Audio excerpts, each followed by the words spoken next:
Beruchim Abbaim, Shabbat Shalom. C'est pas encore Shabbat, alors relaxez. Aujourd'hui, j'ai dit qu'on allait raconter 3 histoires sur la Emouna. Pas le pourquoi, mais finalement, on va avoir 3 histoires où on va comprendre le pourquoi. La paracha de cette semaine, c'est Beshalach. Beshalach Paro et Aham, c'est la paracha de Shirat Hayam. Alors imaginez-vous la émouna que ça a dû prendre pour que la mer s'ouvre devant Béné Israël.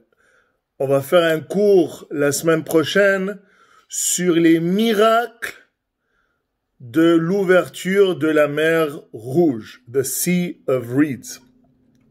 Mais aujourd'hui, comme je vous ai dit, on va commencer avec la première histoire, qui est l'histoire d'Eliyahu Navi le confus. Alors, il y avait un homme, et tout ce qu'il demandait, c'est de passer une journée avec Eliyahu Navi. Il priait à Hachem, il priait aux anges, il priait aux tzadikim, je veux passer une journée avec Eliyahu Navi. Eliyahu Navi, c'est mon héros. Pas idole, chas v'shalom. Mais je veux vraiment savoir qui il était. C'est un tzaddik, et il était prophète, il est devenu un ange.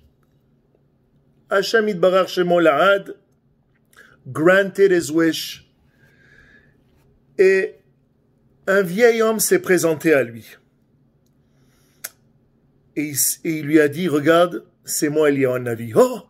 Et le gars tout excité, quelle émouna, waouh, j'ai prié Hachem, j'ai la foi en Hachem. Et regarde qu'est-ce qu'il m'a amené. Eliyahu Navi, il n'était pas impressionné. Il lui a dit, regarde, tu vas passer la journée avec moi, mais à une condition, tu poses aucune question. Tu ne poses aucune question. Oui, absolument, pas de problème. Je suis ici, je suis à ton service. Tout ce que tu veux, tout ce que tu fais, je vais regarder, je vais même prendre des notes, je ne vais pas te poser de questions. Alors ils marchent et tout ça, ils sont dans un village et ils arrivent à un hôtel. Ils devaient passer la nuit là-bas à un hôtel. Ils rentrent et le doyen, le propriétaire de l'hôtel, vraiment, s'est pas occupé d'eux. Ils étaient pas assez importants parce qu'ils paraissaient pauvres, des vagabonds. Alors, Eliyahu Navi, évidemment, personne ne sait que c'est Eliyahu Navi. Il va chez le propriétaire. Monsieur, est-ce que vous avez une chambre? Non, il n'y a pas de chambre. Ici, c'est des chambres de luxe. Si vous voulez, il y a une petite tente là-bas dans le jardin, à côté des animaux, pour dormir là-bas. Bon, il n'y a pas le temps à perdre là avec vous. Et l'autre, il dit, regarde, on peut... Non, il n'y a pas, laisse-moi tranquille. Allez, petit, clin dehors.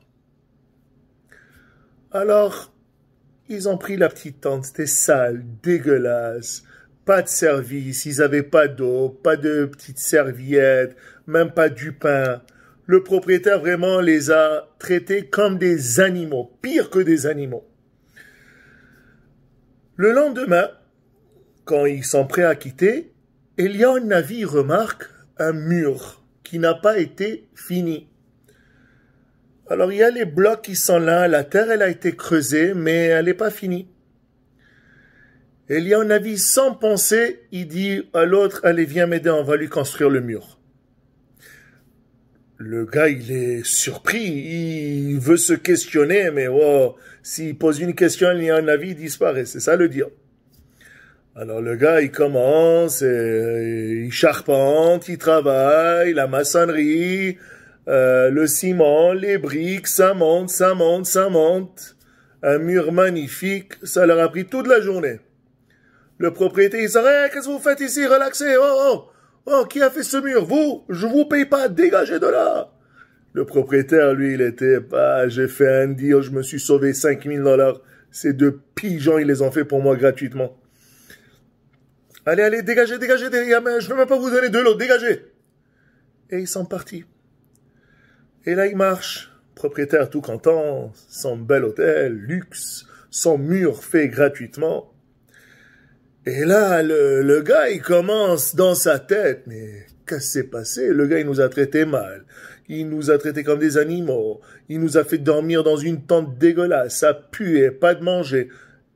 et on vient juste de lui sauver à $5 000. On lui a fait un mur que même les professionnels n'auraient pas fait. Et ça dans sa tête. Bon, s'il demande une question à Eliyahu Navi, lui, tranquille.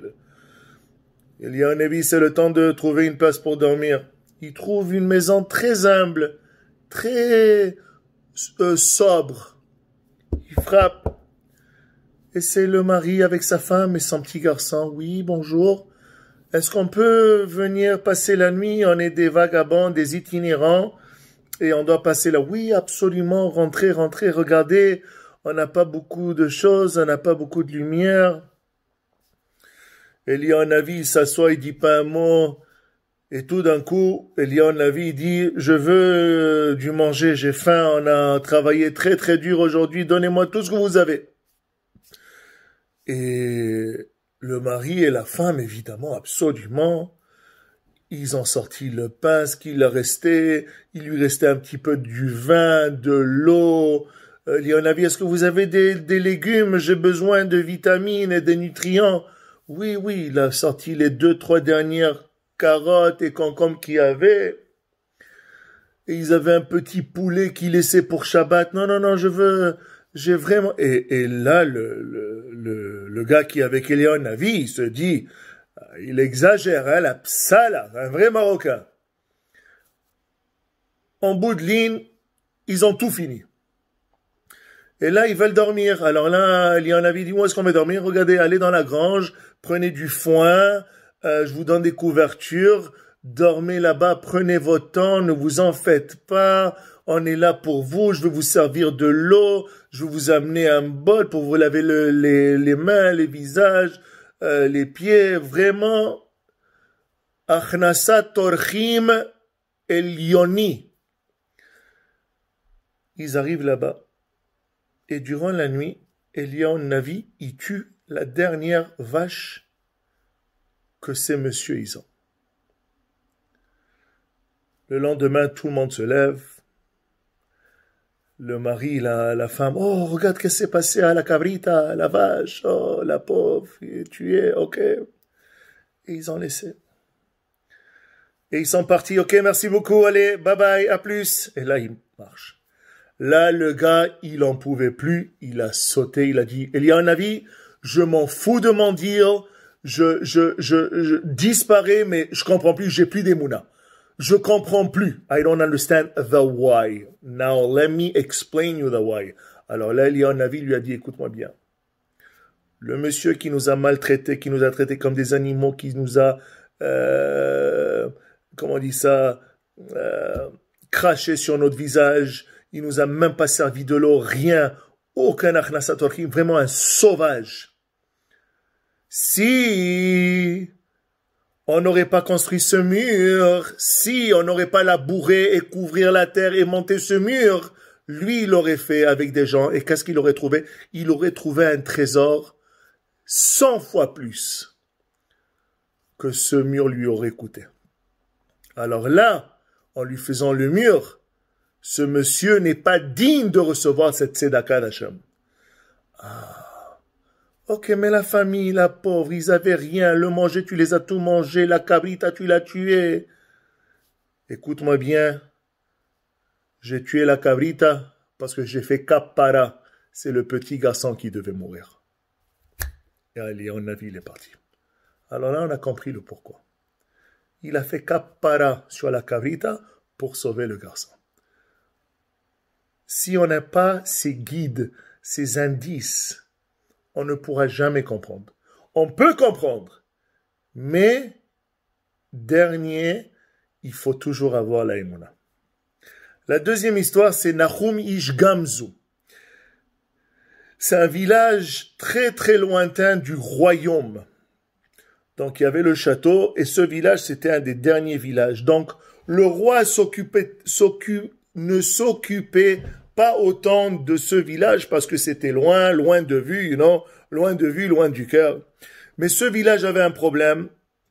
À cause de la température, il y avait une certaine sécheresse et ils n'avaient pas les outils nécessaires, ils n'avaient pas l'équipement nécessaire, ils n'avaient pas les ressources nécessaires pour faire labourer la terre, pour la semencer et qu'elle donne du manger. Alors ils ont dit, on va préparer un gros butin et on va envoyer quelqu'un pour l'amener au roi pour qu'il ait de Rahmanout. Qui on va amener? Ils ont décidé d'amener Nahum Ish Gamzu. Pourquoi? Tout ce qui se passait, il disait Gamzu Letova. Il se cassait la jambe, Gamzu Letova. Il a perdu sa job, Gamzu Letova. Alors ils ont dit, on va demander à ce Nahum Ish Gamzu, même s'il meurt dans la route, il va dire Gamzu Letova. Alors ils lui ont donné du manger, un gros butin, un sac avec son petit cheval, et il a fait la route. Et tout le monde priait à Hachem, s'il te plaît, que ce Nahum Ish Gamzu, il arrive sain et sauf, et qu'il nous ramène des réponses et des solutions et des ressources, et ainsi de suite. 2-3 jours dans la route, il arrive à mi-chemin, il veut se reposer, et ce Nahum Ish Gamzu, c'était pas un voyage facile. Cheval était fatigué, donc il fallait marcher le cheval. Le cheval, il devait boire, alors il devait l'amener dans le lac pour s'abreuver. Lui, il était fatigué, les souliers commençaient à s'user, et toujours c'était Gamzu Letova, même cela est pour le bien, même cela est pour le bien. Arrive le soir, il décide de dormir, et il oublie de laisser ce gros butin en dessous de sa tête, il le laisse sur le cheval. Et quelqu'un, malheureusement, est venu voler le butin. Ce Nahum Ish Gamzu, il se réveille. Waouh! J'ai oublié Shacharti. J'ai pas pris le butin, je l'ai laissé sur le cheval. Aïe, aïe, aïe. Kola Kaval Tova. Je m'appelle Nahum, alors Nahum Ish Gamzu, Gamzu Letova. Qu'est-ce que je fais? Je vais aller au roi. Je m'en fous. Alors il a pris ce sac, parce qu'ils ont laissé le sac. Il l'a rempli de sable. Et il a continué son chemin avec pleine émouna. Il est arrivé au roi. Alors là, je vais vous faire comprendre, mes amis. S'il arrive au roi avec son histoire, qu'il a besoin des ressources, de l'argent, des équipements, et il est venu avec un butin, avec un trésor, et le roi, il voit que c'est du sable, le gars, il est mort. Si le gars, il aurait décidé de revenir, il aurait accusé qu'il a volé, et il aurait tué. Alors lui, c'était Hayav Mita, Hayav Karet, c'était vraiment lose-lose situation. Il arrive devant le roi. Oui, monsieur. Alors, Nahum, il explique, regarde, nous, on vient de tel et tel village, très, très loin dans ton royaume immense, ton beau royaume, et on a besoin de certaines ressources pour labourer la terre, parce que là, on souffre, on n'a pas assez de nourriture. Le roi, il lui dit, ok, qu'est-ce que tu m'as amené? Alors là, Nahum Ish Gamzu, son cœur, il commençait à battre fort. On va pas exagérer, mais il avait toujours la émouna. Il a pris ce sac et il a donné au serviteur du roi, et le serviteur, il ouvre, il voit c'est du sable. Il dit, c'est quoi ça? C'est quoi cette bêtise? Tu viens me demander pour des milliers d'équipements et de main-d'œuvre et d'argent, et tu m'amènes du sable. Nahum Ish Gamzu, il était humble, il était anav, il était simple. Il a dit, c'est ça ce que j'ai amené. Gamzu Letova, si je dois mourir, Gamzu. Le roi, il a pris le sable. Et c'est là où le miracle d'Abraham Avinu est venu. Il a lancé le sable et c'est devenu des flèches.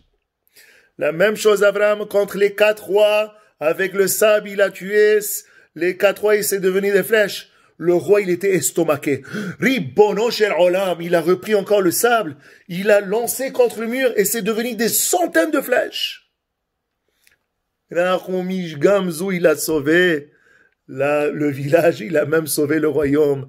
Non seulement il est revenu avec des ressources et de l'équipement et de l'argent, mais 10 fois plus, 20 fois plus, des chameaux, des chevaux, des bœufs, tous les équipements nécessaires, des graines spéciales qu'ils avaient.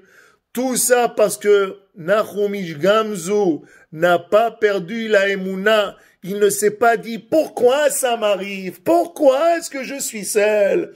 Pourquoi est-ce que j'ai perdu l'argent? Non.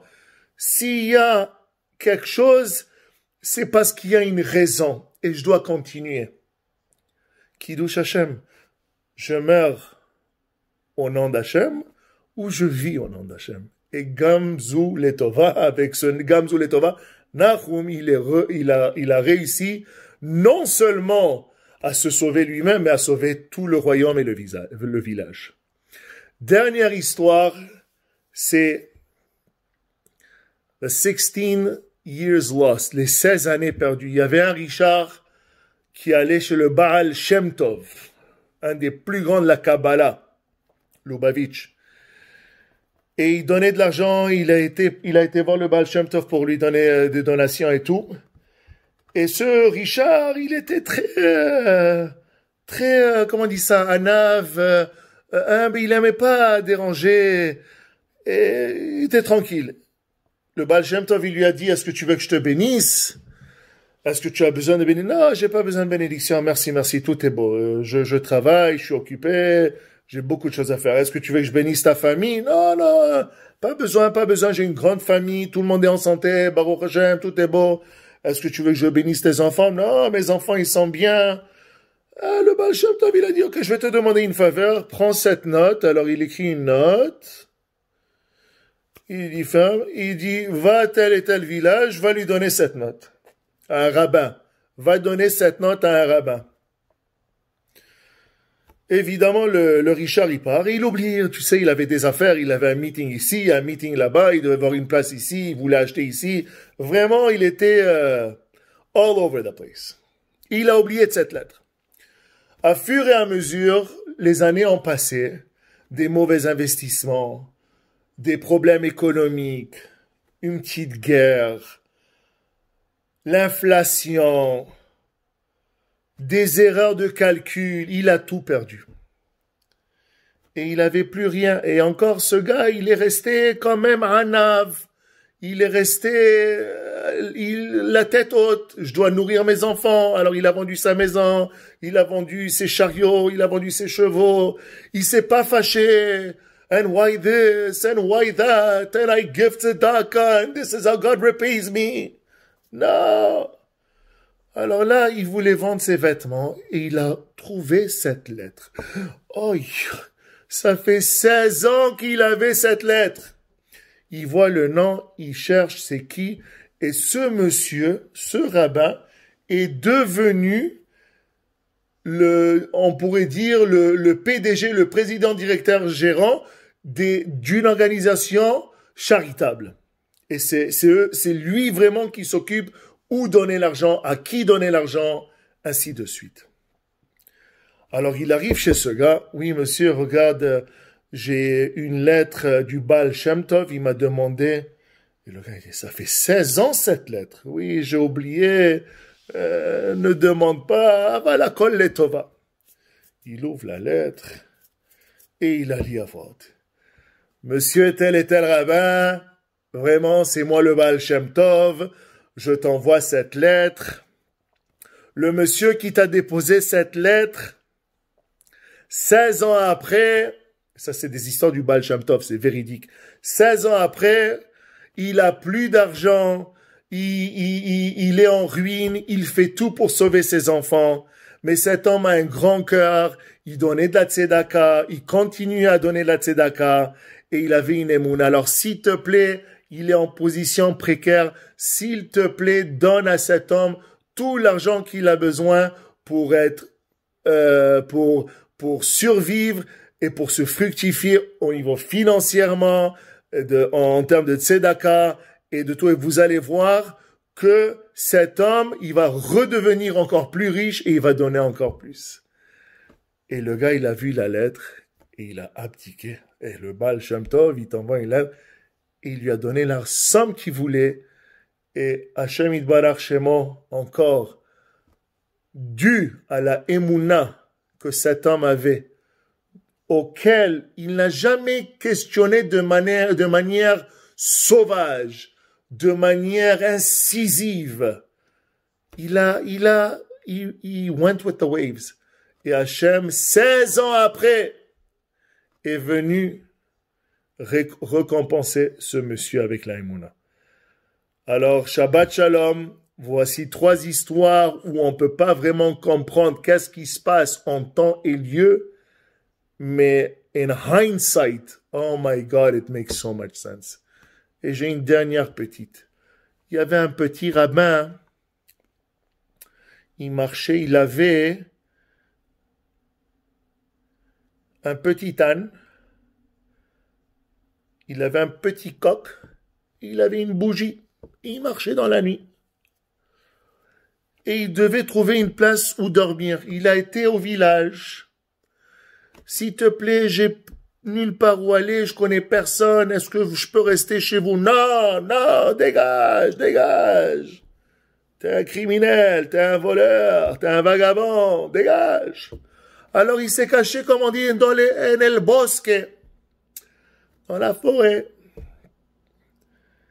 Et tout d'un coup, dans la noirceur, Hachem, il envoie un vent. Et la bougie, elle s'éteint. Quelques minutes après, un chat sauvage, il vient et il dévore le coq.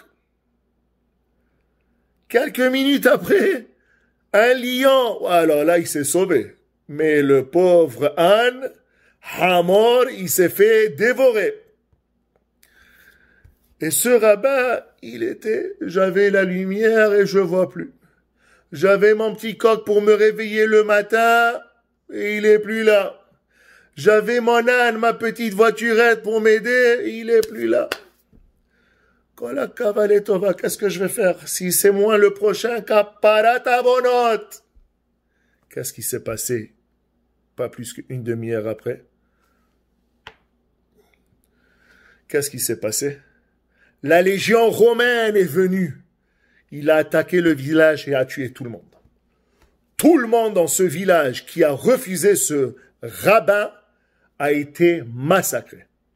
Donc, si ce n'est pas pour la bougie qui a été éteinte, si ce n'est pas pour le coq qui a été tué, si ce n'est pas pour l'âne qui a été dévoré, même ce rabbin serait mort. Parce que les Romains auraient vu la lumière, ils auraient été directement pour le tuer. Et on sait tous comment les légionnaires étaient. Ils étaient cruels. Ils auraient écouté le coq, ils auraient été directs, ils l'auraient tué. Ils auraient écouté l'âne. J'ai besoin de tracas pour faire ces affaires. Et il l'aurait tué. Alors si Hachem n'aurait pas envoyé le vent, le chat et le lion, ce monsieur il serait mort. Et vous savez c'est qui ce rabbin? Nul autre que le grand Rabbi Akiva. Shabbat Shalom ou Mevorach.